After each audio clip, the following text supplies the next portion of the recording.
돈. 여러분은 돈에 대해 얼마나 알고 계신가요? 우리가 매일 쓰고, 만지고, 또 벌기 위해 애쓰는 바로 그 것. 하지만 돈의 진짜 얼굴은 우리가 생각하는 것보다 훨씬 더 복잡하고 또 놀랍습니다. 자, 지금부터 돈의 본질 속으로 한번 깊이 들어가 보시죠. 2023년 레바논. 사람들이 총을 들고 은행을 습격했습니다. 근데 이게 돈을 훔치려는 게 아니었어요. 바로 은행에 묶인 자기 예금을 찾기 위해서였습니다. 이건 단순한 금융위기가 아니죠. 이건 바로 신뢰의 위기입니다. 이 충격적인 사건은 우리에게 아주 근본적인 질문을 던지고 있습니다. 대체 돈이라는 게 뭘까요? 이 종이 조각 아니면 그냥 화면에 찍힌 숫자가 어떻게 그 엄청난 가치를 갖게 되는 걸까요? 사실 옛날 돈은요, 그 자체고 쓸모가 있었어요. 예를 들면 고대 아시아에서는 찻잎을 꽉꽉 뭉쳐서 만든 벽돌, 이걸 전차라고 불렀는데 이게 바로 돈이었던 거죠. 이걸로 진짜 차를 끓여 마실 수도 있었으니까요. 이걸로 양 한 마리를 사려면 한 12개에서 15개 정도가 필요했대요. 이걸 바로 상품화폐라고 부릅니다. 자, 그런데 지금 우리가 쓰는 돈은 어떤가요? 우리 지갑 속 10,000원짜리. 사실 그냥 종이잖아요. 이건 법정화폐라고 하는데요. 이 종이의 가치가 생기는 이유는 딱 하나입니다. 바로 저와 여러분, 우리 모두가 이걸 돈이라고 믿기 때문이에요. 일종의 거대한 사회적 약속인 셈이죠. 이런 믿음이 하루아침에 생긴 건 당연히 아니겠죠. 아주 긴 시간에 걸쳐서 진화해 왔습니다. 찻잎 벽돌 같은 실물 화폐에서 중국 송나라 시대에 세계 최초의 종이돈, 교자가 나왔고요. 한동안은 브레튼우즈 체제라고 해서 전 세계 돈이 전부 금에 묶여 있기도 했어요. 하지만 1971년 이 연결고리가 뚝 끊겨버립니다. 바로 이때부터 우리는 오직 믿음에만 의존하는 지금의 법정화폐 시대를 살게 된 겁니다. 그럼 이 믿음으로 움직이는 돈, 대체 다 어디서 오는 걸까요? 정부가 인쇄기에서 막 찍어내는 걸까요? 놀랍기도 그건 아주 일부에 불과합니다. 진짜 이야기는 훨씬 더 충격적이에요. 현대은행 시스템의 마법 혹은 비밀은 부분 지급 준비 제도라는 것에서 시작됩니다. 이게 뭐냐면요. 핵심은 이렇습니다. 은행은 여러분의 예금을 금고에 고이 모셔두지 않아요. 법으로 정해진 아주 작은 비율만 남겨두고 나머지 돈은 전부 다른 사람에게 대출을 해줍니다. 바로 이 대출을 통해 새로운 돈이 창조되는 거죠.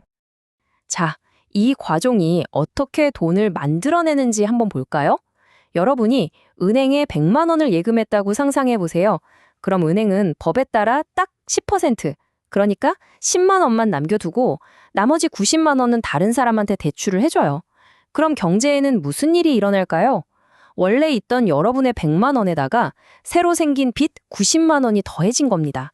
그리고 이 90만 원을 대출받은 사람이 그걸 또 다른 은행에 넣으면 맞아요. 은행은 거기서 또 10%를 떼고 81만 원을 또 대출해주죠. 이제 뭔가 패턴이 보이지 않으세요? 이 연쇄 반응이 계속 반복되면요. 처음 중앙은행이 찍어낸 100만 원이 경제 전체에서는 거의 1,000만 원에 가까운 돈으로 불어납니다. 바로 이거예요. 우리가 쓰는 돈의 대부분은 조폐공사에서 나온 게 아닙니다. 상업은행들이 대출을 통해 빚의 형태로 만들어낸 거죠. 말 그대로 허공에서 창조된 신용이라고 할 수 있습니다. 자, 그럼 은행이 이렇게 마음대로 돈을 만들어내면 큰일 나지 않을까요? 그래서 이건 조절하는 최종 보스가 있습니다. 바로 중앙은행이죠. 중앙은행은 금리와 인플레이션이라는 아주 강력한 두 개의 도구를 사용합니다.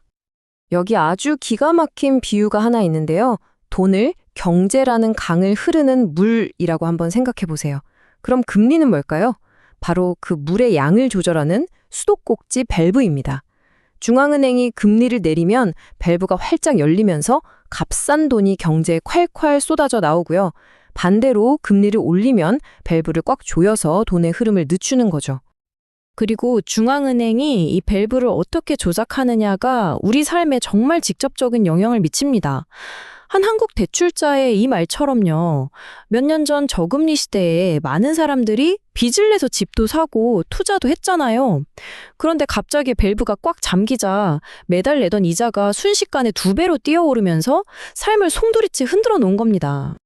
이 그래프가 그 충격을 아주 명확하게 보여주고 있어요.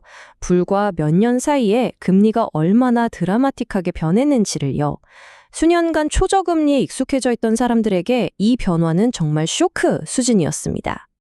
자, 다른 도구도 있죠. 바로 인플레이션입니다. 이건 아주 간단해요. 내 돈의 가치가 떨어지는 현상입니다. 예를 들어 1960년대에는 햄버거 하나 사 먹을 돈으로 지금은 감자튀김 몇 조각밖에 못 사는 거. 이게 바로 인플레이션이에요. 내 돈이 살 수 있는 힘, 즉 구매력이 약해지는 거죠. 근데 이게 우리 뇌를 아주 교묘하게 속입니다. 경제학자들은 이걸 화폐 착각이라고 부르는데요. 우리는 지폐에 찍힌 숫자, 즉 명목 가치에만 집중하고 그 돈으로 실제로 뭘 얼마나 살 수 있는지, 실질 가치는 쉽게 놓쳐버리는 경향이 있다는 거죠. 자, 그럼 제가 여러분께 간단한 퀴즈를 하나 내볼게요. 둘 중에 어떤 상황이 더 나을까요? A는 연봉이 2% 올랐지만 물가가 4% 올랐습니다. B는 연봉이 2% 깎였지만 물가는 하나도 오르지 않았어요. 한번 잘 생각해 보세요. 정답은 놀랍게도 B입니다. 아니, 월급이 깎였는데 어떻게 더 나을 수가 있냐고요? 그게 바로 핵심이에요. B는 비록 월급 숫자는 줄었지만 물가가 그대로니까 내가 살 수 있는 물건의 양은 변하지 않았어요. 반면에 A는 어때요? 월급 2% 올랐다고 좋아했는데 물가가 4%나 올라버렸으니 실제로는 살 수 있는 게 더 줄어든 거예요. 더 가난해진 셈이죠. 이게 바로 화폐 착각의 무서움입니다. 인플레이션이 이렇게 조용히 우리 지갑을 털어가는 거죠. 지금까지 살펴본 법정 화폐, 부분 지급 준비 제도, 금리, 이 모든 복잡한 시스템은 사실 단 하나의 아주 연약한 기반 위에 서 있습니다. 바로 신뢰죠. 그럼 만약에 이 신뢰가 산산조각 나면 어떻게 될까요? 아르헨티나의 사례를 보면 그 끔찍한 결과를 알 수 있습니다. 정부가 감당할 수 없을 정도로 돈을 마구 찍어내자 화폐 가치는 말 그대로 수직으로 추락했습니다. 1994년에 100달러가 약 99페소였는데 2024년에는요, 같은 100달러를 바꾸려면 무려 9만 페소가 넘게 필요합니다. 돈이 그냥 휴지 조각이 되어버린 거죠. 신뢰가 무너졌을 때 그 고통은 고스란히 평범한 사람들에게 돌아갑니다. 앞서 본 레바논의 뱅크런 사태, 한국에서 전세 사기로 평생 모은 돈을 날리는 사람들, 금융위기 이후 서서히 몰락하는 디트로이트 같은 도시들, 그리고 화폐개혁 실패로 다시 물물교화 시대로 돌아가 버린 나이지리아까지. 시스템의 실패는 언제나 가장 약한 사람들을 먼저 덮칩니다. 그런데요, 이런 신뢰의 붕괴는 단지 위기만을 의미하지는 않습니다. 역설적이게도 이것은 돈이란 무엇인가에 대해 우리가 다시 한번 근본적으로 생각하게 만드는 아주 강력한 계기가 되기도 합니다. 지금 돈의 미래를 두고 두 개의 거대한 비전이 아주 치열하게 경쟁하고 있어요. 한쪽은 중앙은행 디지털 화폐, 바로 CBDC입니다. 정부가 직접 만들고 통제하는 디지털 돈이죠. 모든 거래가 투명하게 기록돼서 국가의 통제력이 극대화됩니다. 반대쪽에는 비트코인 같은 탈중앙화 암호화폐가 있습니다. 이건 정부나 은행 같은 중앙기관이 전혀 없어요. 그냥 전 세계에 흩어진 컴퓨터 네트워크가 코드를 통해 공동으로 운영하는 시스템입니다. 왜 사람들이 정부 시스템을 벗어나 이런 탈중앙화된 길을 선택할까요? 나이지리아의 사례를 한번 보시죠. 자국 통화인 나이라의 가치가 계속 불안정해지니까 많은 사람들이 암호화폐로 눈을 돌렸습니다. 이게 단순히 투기 목적만이 아니에요. 미친 듯한 인플레이션을 피하는 수단으로, 또 비싼 수수료 없이 해외로 돈을 보내는 방법으로, 심지어 은행 계좌가 없는 사람들을 위한 금융 도구로서 말이죠. 공식 시스템이 제 역할을 못할 때 암호화폐가 실질적인 대안이 된 겁니다. 이것이 바로 오늘 우리가 마주한 마지막이자 가장 중요한 질문입니다. 지금의 화폐 시스템은 완벽한 자연 법칙이 아니라 인류가 만들어낸 하나의 발명품이자 사회적 합의일 뿐입니다. 이제 기술이 새로운 형태의 돈을 만들어낼 수 있게 된 지금, 이 질문은 더 이상 기술자들만의 문제가 아니라 우리 모두의 문제가 되었습니다. 여러분이 땀 흘려 만들어낸 그 소중한 가치를 누가 통제하길 원하십니까? 정부일까요? 아니면 누구도 독점할 수 없는 탈중앙화된 코드일까요? 그것도 아니면 완전히 새로운 무언가일까요? 돈의 미래는 바로 지금 우리들의 선택으로 쓰이고 있습니다.